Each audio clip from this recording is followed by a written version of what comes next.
ایسی واجب الاحترام میرے بزرگ دوستوں اور بھائیوں،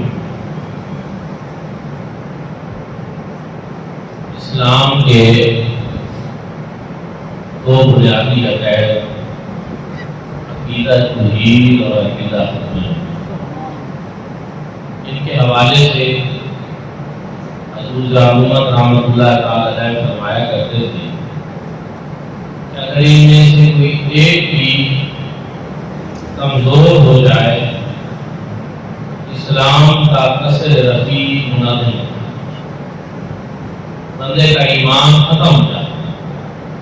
عقیدہ توحید اور عقیدہ ختم نبوت یہ ایمان کی اساس ہے، یہ ایمان کی بنیاد ہے۔ اور عقیدہ نبوت کے حوالے سے آج میں نے اس موضوع کو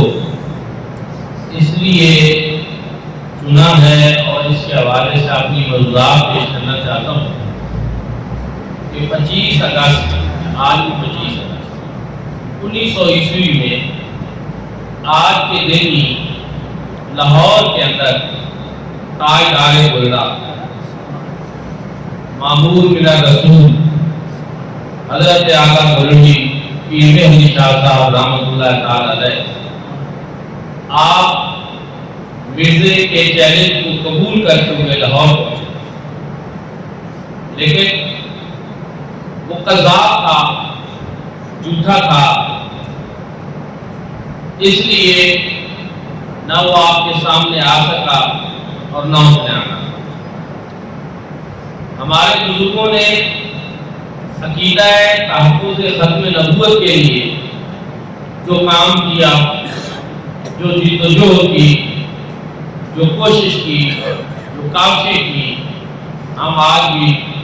ان کو فراموش نہیں کر سکتے۔ ان خدمات کو یاد رکھنا یہ بڑا ضروری ہے۔ دوستان ملکات، جیسا کہ میں نے عرض کیا کہ یہ عقیدہ ختم نبوت یہ وہ عقیدہ ہے کہ جس کی بنیاد قرآن مجید فرقان حمید کی آیات پر اور حضور نبی کریم صلی اللہ علیہ وآلہ وسلم کے فرامین پر صحابہ کرام رضوان اللہ تعالی علیہ مجمعین نے اس عقیدے کے تحفظ کے لیے اپنی جانوں کے نذرانے پیش کیے، اور صدیوں کی تاریخ میں جب بھی کسی نے کوئی ایسا جھوٹا دعویٰ کیا تو امت کے رجال کار اس کے سامنے آ کر کھڑے ہو اور اس کو کیفر کردار تک پہنچا کر ڈال دیا۔ دوستوں اور بھائیوں، قرآن پاک کی ایک آیت نہیں، قرآن پاک کی متعدد آیات سے اور آیات کثیرہ سے یہ عقیدہ ثابت ہے۔ میں نے آپ کے سامنے قرآن مجید کی ایک مشہور آیت کریمہ تلاوت کرنے کا شرف حاصل ہے۔ ہم اہل سنت والجماعت جب اصال ثواب کی محفلیں سجاتے ہیں، جب چھوٹا ختم پاک جس کو ہم کہتے ہیں پڑھتے ہیں، تو ہمارا تو ہر چھوٹا اور بڑا حافظ اور قاری وہ اس آیت کریمہ کو ختم شریف میں ضرور پڑھتے ہیں، کیونکہ یہ حضور نبی کریم صلی اللہ علیہ وآلہ وسلم کے عقیدہ ختم نبوت کے اوپر قرآن مجید فرقان حمید کا ایک کھلا اعلان ہے کہ ما کان محمد ابا احد من رجالکم ولکن رسول اللہ و خاتم النبیین وکان اللہ بکل شیء علیما، کہ حضرت محمد صلی اللہ علیہ وآلہ وسلم تم مردوں میں سے کسی کے باپ نہیں، بلکہ وہ اللہ کے رسول ہیں اور خاتم النبیین۔ اب غور کریں کہ صرف حضور علیہ السلام کی رسالت کی گواہی اس میں نہیں، بلکہ رسالت کے ساتھ ختم نبوت کا بھی اللہ رب العزت نے اعلان کیا، ولیکن رسول اللہ و خاتم النبیین، اللہ کے رسول بھی ہیں اور خاتم النبیین۔ نبوت کا دروازہ آپ صلی اللہ علیہ وآلہ وسلم کے بعد ہمیشہ کے لیے قیامت تک کے لیے بند ہو چکا۔ اب کوئی نبی اور رسول نہیں آ سکتا، کوئی اس کا دعویٰ نہیں کر سکتا، کیونکہ اللہ رب العزت نے اپنے محبوب کریم صلی اللہ علیہ وآلہ وسلم کو قیامت تک کے لیے خاتم النبیین بنایا۔ آپ کی رسالت اور نبوت کا دائرہ قیامت تک کے لیے، اور آپ ہر زمان اور مکان کے رسول ہیں، اور پہلے انبیاء کرام ان کی نبوت اور رسالتیں ان کے دائرے محدود ہوتے تھے، ایک قبیلے تک، ایک قوم تک، ایک خطے تک، ایک علاقے تک، لیکن اللہ رب العزت نے حضور نبی کریم صلی اللہ علیہ وآلہ وسلم کو تمام نسل انسانی کے لیے نبی اور رسول بنا دیا۔ وما ارسلناک الا کافۃ للناس بشیرا ونذیرا۔ اللہ رب العزت نے تمام انسانیت کے لیے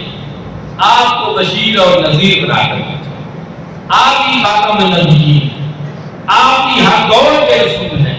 اور آپ ہی ہر زمانے کے رسول ہیں، اور آپ کے بعد اب کوئی نبی اور رسول نہیں۔ دوستان ذکر میں اس میں جو خاتم النبیین کی اصطلاح قرآنی اصطلاح ہے، اور اللہ رب العزت نے یہ جو استعمال فرمائی، اس کی تفسیر حضور نبی کریم صلی اللہ علیہ وآلہ وسلم نے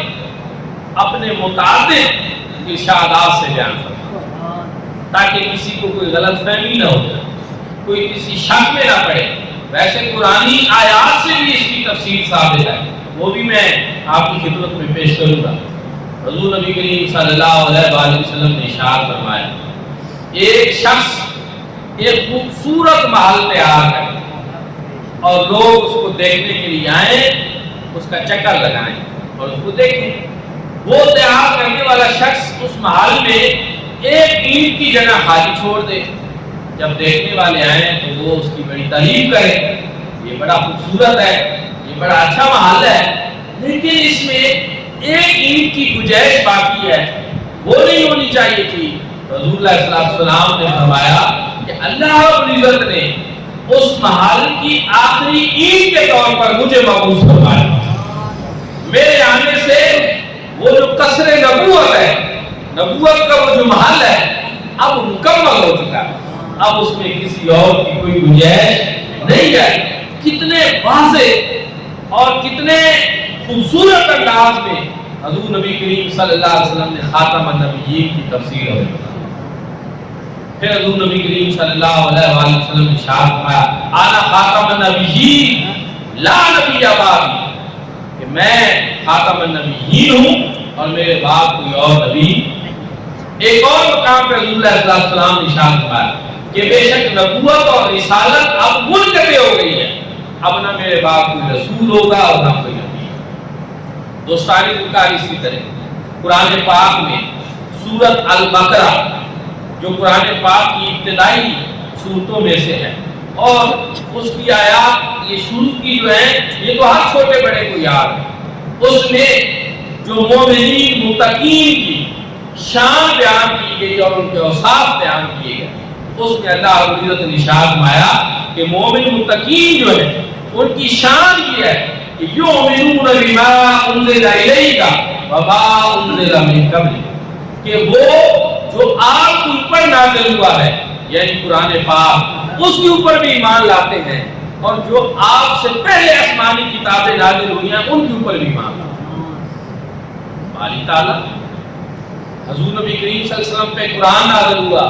اس کی بات ہے جی بالکل۔ اچھا جو آپ سے پہلی آسمانی کتابیں اور صحیفے نازل ہیں ان کی بات ہے، تو حضور علیہ الصلوۃ والسلام کے بعد کسی اور کتاب کی بات کیوں نہیں؟ اس لیے نہیں کہ حضور علیہ الصلوۃ والسلام آخری نبی ہیں اور قرآن آخری کتاب، نہ کوئی ابتدائی نبی آئے گا اور نہ کوئی اور نئی کتاب آئے۔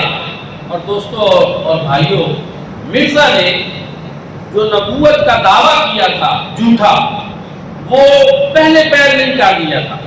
اس نے یہ سفر بتدریج طے کیا تھا کہ امام مہدی ہونے کا دعویٰ کیا، مجدد ہونے کا دعویٰ کیا، امام مہدی ہونے کا دعویٰ کیا، مسیح ہونے کا دعویٰ کیا، مسیح موعود ہونے کا دعویٰ کیا، اور پھر 1900 عیسوی میں جس کی میں بات کر رہا ہوں جب تاجدار گولڑا حضرت پیر میں علی شاہ صاحب رحمۃ اللہ تعالی علیہ آپ اس کا چیلنج قبول کر کے اس سے مناظرہ اور مباہلہ کے لیے لاہور تشریف لے گئے تھے بادشاہی مسجد، وہ سن 1900 کی بات ہے، 1900 عیسوی، اور 25 اگست جو آج کا دن ہے 25 اگست کا یہی دن تھا آپ تشریف لے گئے تھے۔ تو دوستان کا اس وقت تک وہ نبی ہونے کا، رسول ہونے کا دعویٰ بھی کر چکا، اور بہت کم لوگوں کو یہ معلوم ہے کہ مرزا وہ بدبخت انسان ہے جس نے صرف نبوت کا دعویٰ نہیں کیا، اس نے خدا ہونے کا بھی دعویٰ کیا، اور صرف اس کی نبوت کے دعوے کا مسئلہ نہیں، ساتھ یہ بھی آپ سماعت فرما لیں کہ اس نے اللہ پاک کی بھی توہین کی، اس نے اپنی کتابوں میں، اپنے بیانات میں حضور نبی کریم صلی اللہ علیہ وآلہ وسلم کی توہین کی، 1,24,000 کم و بیش انبیاء کرام کی توہین کی، ازواج مطہرات کی توہین کی، صحابہ کرام رضوان اللہ تعالی علیہم اجمعین کی بھی توہین کی، اور ساتھ ساتھ اس نے جھوٹے نبی ہونے کا دعویٰ دیا۔ اس لیے اس کا کوئی ایک گناہ نہیں، وہ تو گناہوں کا مجسمہ، جھوٹ کا مجسمہ، اور ایک دجال تھا، اور یہ دجال آپ یہ نہ سمجھیں کہ میں کوئی اپنی طرف سے کہہ رہا ہوں، حضور نبی کریم صلی اللہ علیہ وآلہ وسلم نے ارشاد فرمایا، لوگوں یاد رکھو میں خاتم النبیین، میرے بعد 30 ایسے لوگ آئیں گے جو نبوت کا دعویٰ کریں گے، اور فرمایا کہ وہ اپنے ذات میں یہ دعویٰ کریں گے کہ وہ نبی ہیں، فرمایا وہ 30 کے 30 جو ہیں وہ دجال ہوں گے اور کذاب۔ حضور علیہ السلام نے ان کو دجال اور کذاب کہا۔ اس لیے یہ بھی جن 30 کے بارے میں حضور علیہ السلام نے یہ خبر دی تھی، یہ بھی انہی میں سے ہے۔ اور پھر میرے بھائیوں اور دوستوں، تاجدار گولڑا حضرت پیر علی شاہ صاحب رحمۃ اللہ تعالی علیہ جب اس کے چیلنج کو قبول کرتے ہوئے لاہور میں تشریف لے گئے تو وہ نہیں آیا، اس پہ بڑی کوشش ہوئی، میں یہاں اس سے قبل بھی کئی مرتبہ اس کو تفصیل سے بیان کر چکا ہوں، تو وہ نہیں آیا، کوشش کی گئی، پہلے وہ بڑی اشتہار چھاپتا رہا اور بڑے شور مچاتا رہا، لیکن جب آپ وہاں تشریف لے گئے تو وہ نہیں آیا۔ اب بات سنیں، وہ نبوت کا جھوٹا دعوے دار، اور حضرت اعلیٰ گولڑوی رحمۃ اللہ تعالی علیہ کا دعویٰ نبوت کا تو نہیں تھا۔ آپ یہ کہہ کر تشریف لے گئے کہ میں تو مصطفیٰ کریم صلی اللہ علیہ وسلم کا اپنا غلام ہوں، میں تو حضور کا امتی ہوں، اور وہ آئے میرے سامنے، دوستان ذکر وہ نہ آیا تو درمیان میں وہ اس کی جو جماعت تھی اس کے کچھ لوگ آتے جاتے رہے اس دوران، تو شرائط بھی آتی جاتی رہی۔ مرزا نے ایک شرط یہ رکھی کہ پیر میں علی شاہ صاحب اور میں دونوں، ہمارے پاس ایک نبینہ لایا جائے، ہم دونوں اس کے اوپر دم کریں گے اور پھر دیکھتے ہیں کہ کس کے دم سے اس کو بینائی ملتی ہے، ایک لولا لنگڑا لایا جائے، پھر دیکھتے ہیں کہ کس کے دم سے اس کو شفا ملتی ہے، اور اس طرح مریض لائے گئے، دیکھتے ہیں کس سے اس کو شفا ملتی ہے۔ تو تاجدار گولڑا نے فرمایا، مرزا یہ کیسی باتیں کر رہا، یہ تو بہت معمولی چیزیں ہیں، میں مصطفیٰ کریم صلی اللہ علیہ وسلم کا غلام ہوں، اور میں یہ کہتا ہوں کہ مرزا اور میں دونوں کسی قدیمی قبرستان میں چلے جاتے ہیں، وہاں کسی قبر پہ کھڑے ہو کر میں وہاں یہ اشارہ کروں گا، مرزا بھی اشارہ کرے، جس کے اشارے پہ مردہ کھڑا ہو جائے وہ سچا ہوگا اور دوسرا۔ وہ تو بیماروں کو ٹھیک کرنے کی بات کرتا ہے، میں مردوں کو زندہ کرنے کی بات کرتا ہوں، لیکن اس کو یہ توفیق نہ ہوئی، وہ نہ آیا اور اس چیلنج کو قبول نہ کر سکا۔ دوستان ذکر، مصطفیٰ کریم صلی اللہ علیہ وآلہ وسلم کے غلاموں کو اللہ رب العزت نے یہ عزت بخشی، یہ شرف بخشا، یہ کمال عطا فرمایا، اور تاجدار گولڑا حضرت پیر میں علی شاہ صاحب رحمۃ اللہ تعالی علیہ بیان بھی کیا کرتے تھے، یہ کام، یہ دعویٰ کسی نے کہہ دیا نا کہ حضور آپ نے تو بڑی بات کر دی تھی، کس بنیاد پہ آپ نے اتنا بڑا دعویٰ کر دیا تھا؟ تو میرے منیر میں آج بھی وہ الفاظ سنے ہی رسول سے روح سے لکھے ہوئے ہیں، آپ نے فرمایا کہ ٹٹی ہمیشہ قلعے کے زور پہ ٹٹی. یہ میں نے اپنی طرف سے دعویٰ نہیں کیا تھا، یہ میں نے دعویٰ اس لیے کیا تھا کہ مصطفیٰ کریم صلی اللہ علیہ وسلم کی ختم نبوت کی پہرےداری کرنا، حضور صلی اللہ علیہ وسلم کی ختم نبوت کا دفاع کرنا، اور میری پشت پہ مصطفیٰ کریم صلی اللہ علیہ وسلم کا ہاتھ تھا. اور ہمارے اہل سنت کے سارے بزرگ اپنے اپنے دور میں یہ بات بیان کرتے چلے گئے کہ جو بھی ختم نبوت کے لیے کام کرتا ہے اس کی پشت پہ مصطفیٰ کریم صلی اللہ علیہ وسلم کا دست اقدس. دوستان ذوالفقار، ہم سب کو چاہیے، یہ فکروں کا دور ہے، اس میں اپنے اسلاف کی عظیم قربانیاں جو ہیں اور ان کے جو سنہری کارنامے ہیں ان سے ہم بھی آگاہی رکھیں. دوستوں اور بھائیوں، اس کے بعد مرزا کو کہیں منہ چھپانے کی جگہ نہ ملی، اور صرف یہ نہیں کہ آپ نے زبانی یہ دعوے کیے، تاجدار گولڑا نے مرزا کے رد میں کتابیں لکھی اور آپ نے فرمایا کہ وہ ان کتابوں کا جواب دے. لیکن تاریخ گواہ آج تک آپ نے جو اعلائے کلمۃ الحق لکھی، شمس بازغہ لکھی، اور سب سے آخر پہ جو آپ نے ایک بھرپور وار کیا اس کے اوپر، وہ سیف چشتیائی کی صورت ختم نبوت کے عقیدہ کے دفاع میں آپ نے سیف چشتیائی لکھی اور مرزا کے رد میں لکھی، اور آج تک وہ اس کا جواب نہیں دے سکا. نہ مرزا دے سکا اور نہ ذریت قادیان دے سکا اور نہ دے سکے. دوستان ذوالفقار، ہمارے بزرگ اور ہمارے اسلاف جو ہیں انہوں نے علمی میدان میں بھی، قلمی میدان میں بھی، انہوں نے خطابت کے میدان میں بھی، اور اگر ضرورت پیش آئی تو اپنی جانوں کے نذرانے پیش کر کے بھی حضور نبی کریم صلی اللہ علیہ وسلم کی ختم نبوت کا دفاع. اس لیے ضرورت اسی چیز کی ہے کہ ہم بھی حضور صلی اللہ علیہ وسلم کا جو عقیدہ ختم نبوت ہے اس کے ساتھ وفاداری کریں، اس کو سمجھنے کی کوشش کریں، اس کو پڑھنے کی کوشش کریں. وہ آج کا دن یہ ایک عظیم دن ہے، اور ہر سال اس دن کو گولڑا شریف میں 25 اگست 1900 سے لے کر آج تک ہر سال اس دن کو جشن فتح مبین منایا. تو الحمدللہ یہ صرف گولڑا شریف کی فتح نہیں تھی، یہ عالم اسلام کی فتح، یہ حضور نبی کریم صلی اللہ علیہ وآلہ وسلم کے ختم نبوت کے دفاع کا سلسلہ ہے. اس لیے ہر اہل ایمان کو اس دن یہ خوشی منانی چاہیے اور اس جشن میں شریک ہونا چاہیے. میں نے بھی ضروری سمجھا کہ میں کچھ کلمات خیر جو ہے وہ آپ کی